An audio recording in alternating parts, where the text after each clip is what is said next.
Alright guys, quick review or quick impressions for Clair Obscure Expedition 33. It's one of the most top rated games for this year. It's probably in the running for Game of the Year as well. Over here I have the PS5 physical edition, and it's kind of getting a little bit harder to find, but the developers Sandfall, they did state that they will make more copies, so don't try and buy some kind of offhand more expensive from another person or another seller or anything like that. Just kind of wait it out, be a little bit patient. And yeah, for this game, the music, as soon as you log in or as soon as you boot it up, it just kind of takes you immersed into this world, this dark fantasy world. And it's been such a joy playing the prologue. It was just insane. I'm just kind of not spoiling or anything like that, but it just kind of gives you an idea of what you're going into. I did kind of played it for about an hour, 2 hours, and not too much, but I just kind of want to give a quick impression of the game. It is about a 25 hours to 30 hours kind of game, so you know, if you're into that, there's nothing 60 hours or nothing like that. I checked out HowToBeat.com, and it did explain that around 35 hours you can fully complete the game. So I'm hoping I could kind of do that, kind of put this game out there, and you know, it kind of shows for itself. It is a turn-based RPG, so if you're into kind of that role-playing game style, this is it for you. It is different in a way, so you're not just kind of sitting back waiting for like the enemies to kind of attack you and then you take your turn. You could actually like block and parry in this game, so it kind of gives you a little bit more aware, and you kind of want to be responsive of like the timing for the moves and also kind of the battle on that part.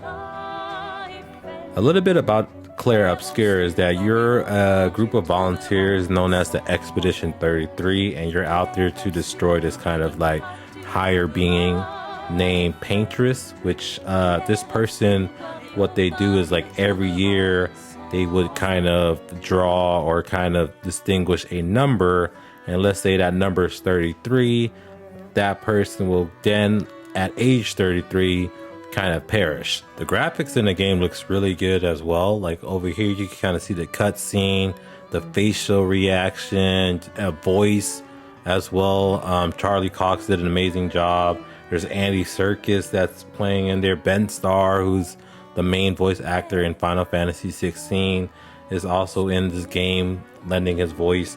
It just has like such an amazing cast, and you can kind of tell like they're putting their kind of heart and soul into these voices and acting part, so you kind of really get immersed into the story, and you just kind of want to know what happens in the end to make sure like people stay alive. You know, they're just like last humanity, this hope. Like walking around the town and like also a bit of the map, I do feel like it's a little what do you call it, puppeteer kind of style.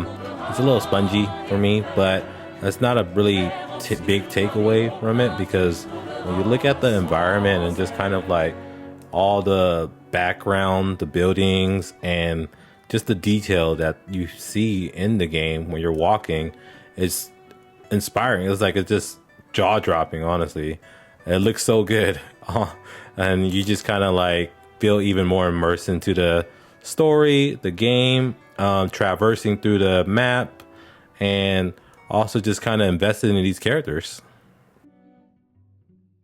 Now let's get into the battle of the game, and you can kind of see that it does have that typical JRPG or turn-based style. You're kind of selecting whether you want to attack, use some item, use your special skill.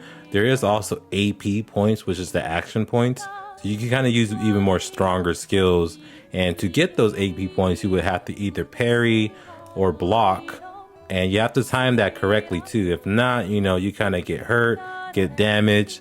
So it kind of keeps you aware, you know, it kind of keeps you on edge to kind of make sure you're still engaged with the combat, because a lot of people, they get turned off with the turn-based RPG because you're just kind of attacking, waiting for the enemy to attack, and then you kind of just go from there. But this one, you know, they took it up a notch on that part. And you can kind of see, like, it's just the art style and just everything, how they kind of lay it out. It gives you that little bit of, like, honestly, Xenogears vibe, where I'm able to kind of stack points to use even stronger moves.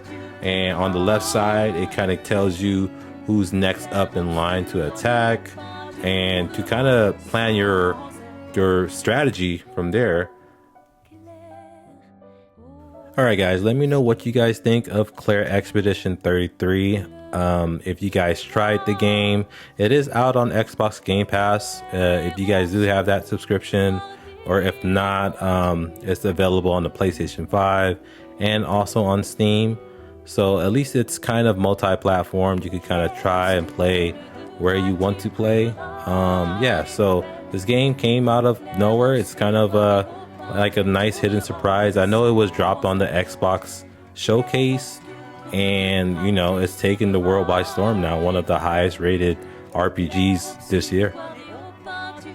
Just want to say thank you guys so much for watching, and I'll catch you guys on the next video.